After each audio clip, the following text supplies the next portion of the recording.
की थी, क्या उसमें अभी तक रात भर में कोई डेवलपमेंट की आपने सोचा हो कि कम करना है या सेम वही, और टाइमिंग क्या है और लोकेशन क्या रहेगी? ये अभी तक ऐसा कोई मूवमेंट हुआ नहीं है।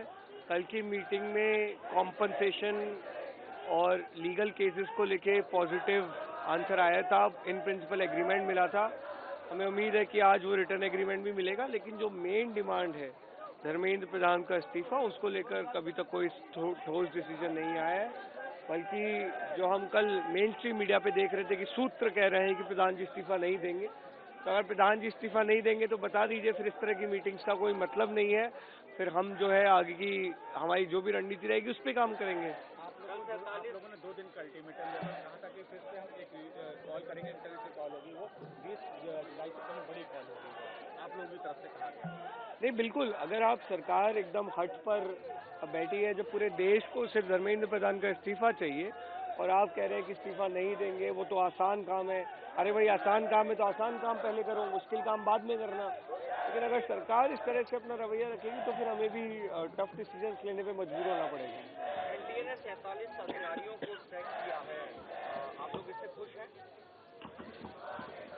अब वो कौन से 47 अफसरों को सैक किया है, किस इंटेंशन से किया है, वो सारी डिटेल्स हमें देखनी पड़ेंगी।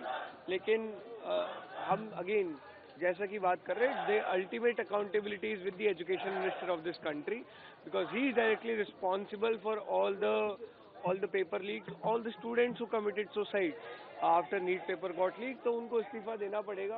और बाकी ब्रॉडर रिफॉर्म्स को लेकर हम लगातार बात कर रहे हैं। कल भी हमने, हमारी डेलीगेशन ने डिमांड चार्टर सरकार को सबमिट किया है, उस पर आप बिल्कुल काम करिए, उस पर तो हम आपके साथ हैं। सोनम वांगचुक ने कल एक वीडियो डाला, एक पॉलिटिकल लीडर की ओर से स्टेटमेंट आया था कि अन्ना हजारे पार्ट 2 है, जिससे वो मुझे लगता है काफी अपसेट हुआ। और एक सोनम वांगचुक का वीडियो आया रात में, उन्होंने बताया कि मैंने कितने दिन फास्ट रखा, मेरे ऑर्गन किस तरीके से खराब है, उसके बावजूद आप इस तरह से। नहीं, देखिए, अगर आप सोनम वांगचुक जी की नीयत पे सवाल उठा रहे हैं तो उससे ज्यादा शर्मनाक कुछ नहीं हो सकता।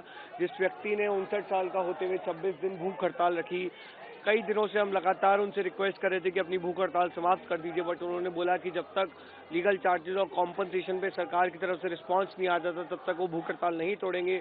पुलिस ब्रुटैलिटी को लेकर इतना ज्यादा परेशान थे। आप उन व्यक्ति की नीयत पे सवाल उठा रहे हैं, तो अब इसके बाद हम और क्या बोलें। एक आखिरी सवाल है कि जिस तरीके बोलिए सर, कल रात को फिर से प्राइम मिनिस्टर ने एक रील इंस्टाग्राम पे डाला है, युवाओं को हेलो फ्रेंड्स करके उन्होंने संबोधित किया है। लगातार दूसरे दिन प्राइम मिनिस्टर के इस चीज को कैसे देखते हैं? और कैबिनेट में भी उन्होंने अपने मंत्रियों को कहा है कि युवाओं के साथ जुड़ के इंस्टाग्राम रील बनाए। और नहीं, अब मोदी जी रात पड़े रील्स बना रहे हैं तो मतलब जरूर दिक्कत हो रही है सिस्टम में, कुछ तो चीजें बदल रही हैं। मोदी जी को समझ में आ गया है कि युवाओं का गुस्सा बहुत ज्यादा बढ़ गया है, और मेन स्ट्रीम मीडिया जो शायद दिखा नहीं रही है, वो गुस्सा अब इंस्टाग्राम पे दिख रहा है, इसलिए मोदी जी को रात पड़े रील्स बनानी पड़ रही हैं। लेकिन मोदी जी, रील्स बनाने से नहीं होगा। जो आप स्ट्रिक्ट एक्शन की बात कर रहे थे, वो स्ट्रिक्ट एक्शन लीजिए, और स्ट्रिक्टेस्ट एक्शन है धर्मेंद्र प्रधान का इस्तीफा, वो करिए।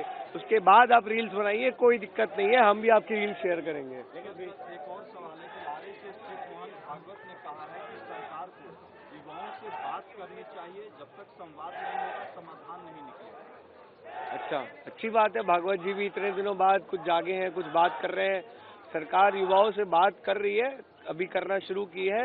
अब थोड़ी सी बात और मान भी लीजिए हमारी, और धर्मेंद्र प्रधान को बर्खास्त कीजिए। लेकिन 20 तारीख को जिस तरह के आपने कहा कि फिर से बड़ी कॉल होगी, जो 20 तारीख को हिंसा हुई थी, क्या 20 तारीख को हिंसा नहीं हुई थी। 20 तारीख को पुलिस द्वारा बर्बरता की गई थी, हमारे बच्चों को मारा गया था, पीटा गया था, घसीटा गया था सड़कों पे, छोटी छोटी बच्चियों को मोलेस्ट किया गया था।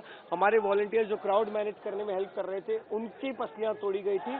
तो हिंसा कुछ नहीं हुई थी, बहुत शांत लोग हैं। आप अभी भी देखिए, जंतर मंतर भरा हुआ है 4 दिन से। एक हिंसा का आप मेरे को यहाँ पे इंस्टेंस बता दीजिए, शांति से यहाँ पे लोग बैठे हुए हैं। हाँ, अगला जो कॉल होगा उसमें दिल्ली पुलिस से हमें रिक्वेस्ट है कि please behave like professional police, गुंडों की तरह बिहेव मत कीजिएगा, और सब कुछ बहुत पीसफुल रहेगा। Thank you. एक दीपक वाले।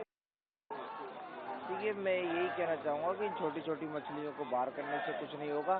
धर्मेंद्र प्रधान का इस्तीफा लिया जाए, जिसे जिम्मेदारी और जवाबदेही तय हो, और एनटी हो या और भी कोई भी बॉडी हो, उनमें स्वतः ही अपने आप ही एक डर बैठ जाएगा कि आप गलती करोगे तो आपका भी इस्तीफा हो सकता है। पीएम देर रात वीडियो डाल रहे हैं इंस्टाग्राम पे और डियर स्टूडेंट करके पीएम को लगता है कि जैसे कॉकरोच पार्टी जब इंस्टा पे आई, सोशल मीडिया पे आई और देश का युवा जागा है, तो उनको लगता होगा कहीं ना कहीं कि हो सकता है कि सोशल मीडिया पर रील डालने से युवा उनकी बात को समझेगा, मानेगा, युवाओं तक उनका मैसेज पहुंचेगा।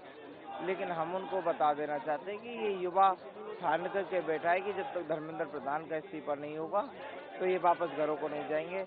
इसलिए हमारा कहना है कि ये युवा धर्मेंद्र प्रधान के इस्तीफे से नहीं हटेंगे, ये लेकर ही रहेंगे। एक बार अपना नाम बता दीजिए। दीपक वाल्यान, राष्ट्रीय प्रवक्ता।